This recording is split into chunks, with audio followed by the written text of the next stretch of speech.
Right, so this entire conversation is figuring out where's the golden middle. Because I see a lot of people go wrong by either doing way too much or way too little. Right? I feel like there's a lot less people who figure out that right ratio, that golden middle of how to become more approachable, how to attract more men, how to get men to come to you, ask you out, etc.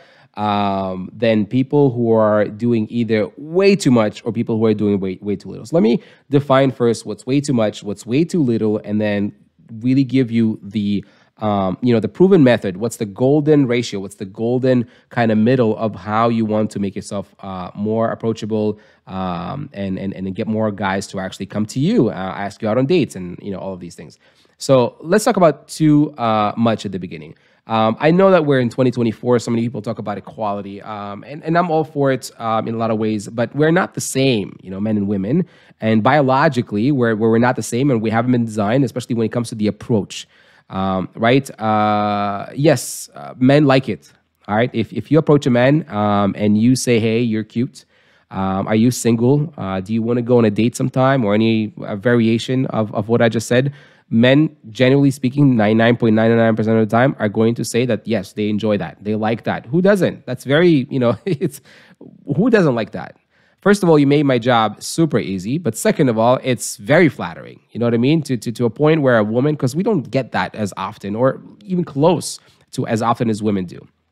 Women don't, generally speaking, don't stop us on the street and be like, "Hey, you're really cute." Even if the guy is attractive, generally speaking, we don't get that as men most of the time. There's a few exceptions here and there, but for the most part, we don't. So when we do, it's like, it's very, very, very flattering. And often enough, we don't even know what to do with it. It's like, well, what am I supposed to do now? She'll ask me out on a date. But here's what happens.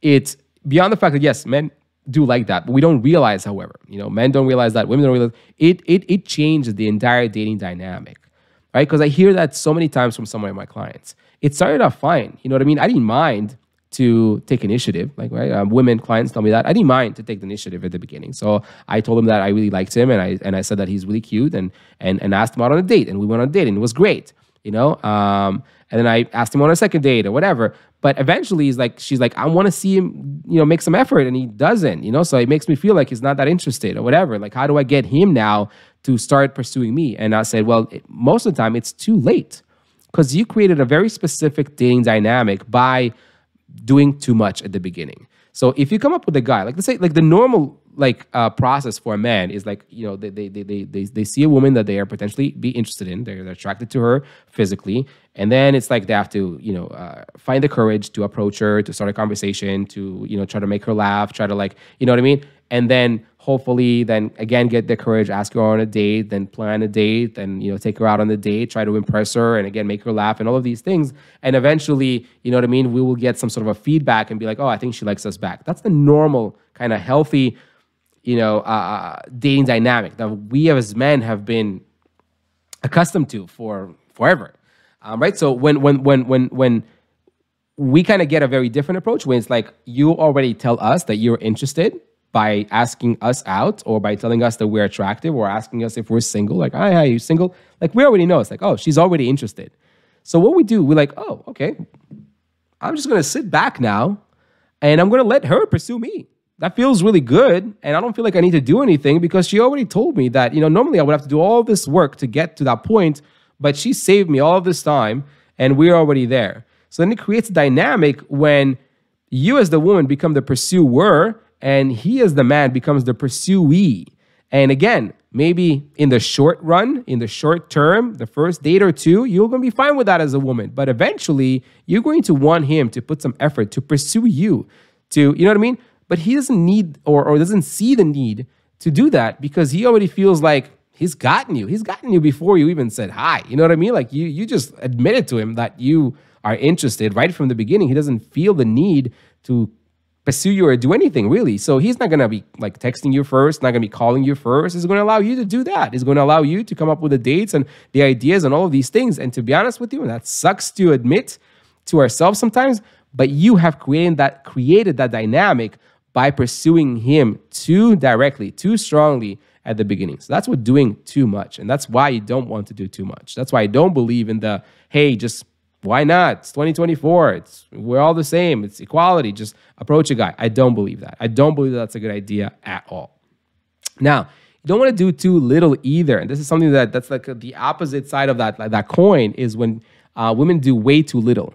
So, that saying that, we tend to use a lot is like, oh, if he wanted to, he would. Bullshit, right? That doesn't work. It doesn't even apply to making the first move. And sometimes the more we want something, like how many times did you really want something? You're like, oh, like I really want that, or I really want this, or I really want to like get a raise. I really want to tell my boss this. I really want to, start my business. I really want, and you didn't most of the time. And often enough, the more we actually really want something, the more we are afraid to do it sometimes because we're so afraid of the failure of not getting it. So the more we're interested, like the less I'm interested in a girl, the less a man is interested in a girl, the higher the chances that he's going to approach her and say what's going on and like ask her on a date than the opposite when he's really interested in it. And I'll tell you why. It's because if she rejects him, if the girl is like not that, rejects him, if he wasn't that interested and the girl rejects him, he just goes, nah, whatever. She wasn't that great at all anyway. But if a girl he like really, really liked, it rejects him, now it hurts. You know what I mean? So don't, that whole saying doesn't work.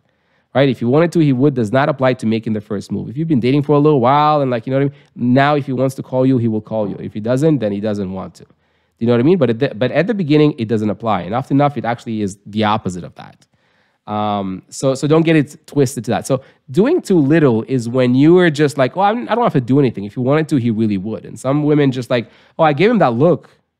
You know what I mean? Like sometimes like, well, I looked at him and then he didn't do anything. Or even like, kind of smile at him, but then I turned away and like, because I was shy and whatever, and he didn't do anything, right? And that's doing too little.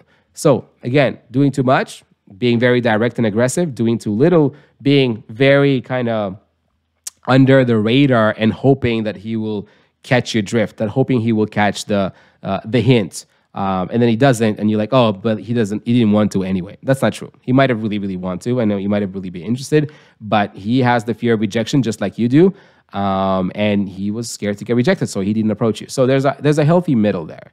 So if you want to make yourself more approachable, and if you want men to come to you, it really comes down to you being able to, yes, body language is important, and that's number one. So being able to, yes, maintain eye contact and just like a very healthy and not creepy and not sexual, not romantic, just being able to, as somebody comes in the room, just being able to like lock eyes with them and just give them a little second to make sure that they see you looking at them. And then when they do, you just give them a subtle smile, right? Just being able to smile at someone and maintain eye contact. Not just smile and like look off and weird and creepy and awkward, but like looking at someone and just giving them a smile.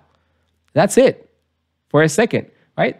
That's body language. And then the second thing that you want to be able to do and be very comfortable in doing is being able to start an innocent conversation, right? This is very different than you coming to a guy and be like, hey, are you single? Or like, you're really cute. Or like, do you want to go on a date? Coming up to someone and just being able to say, hey, I really like your shirt. I really like your shoes. Or I really like your hat. Or I really, you know what I mean? Like, or just asking them an innocent question. If you're at a coffee shop, be like, hey, do you know what time does this place actually close? Do you know what time do they open tomorrow morning? Even if you know the answer, even if they might not know the answer, that just opens up the conversation, right?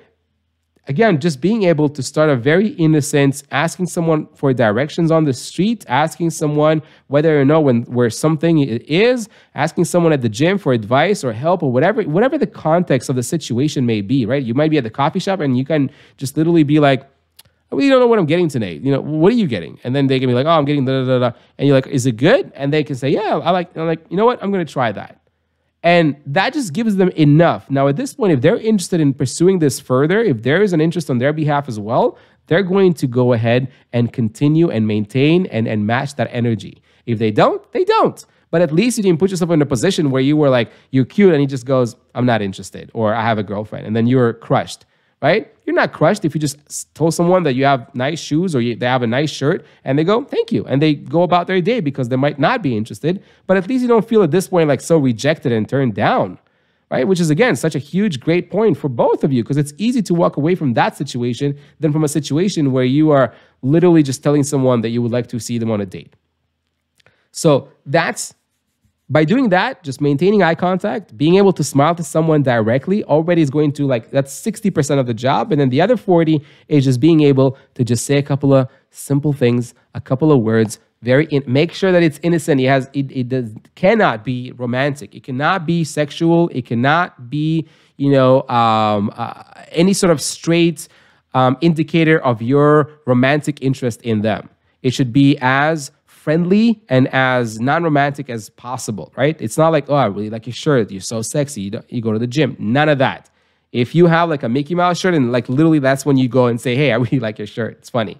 Or like, I really like your shoes. Where'd you get them?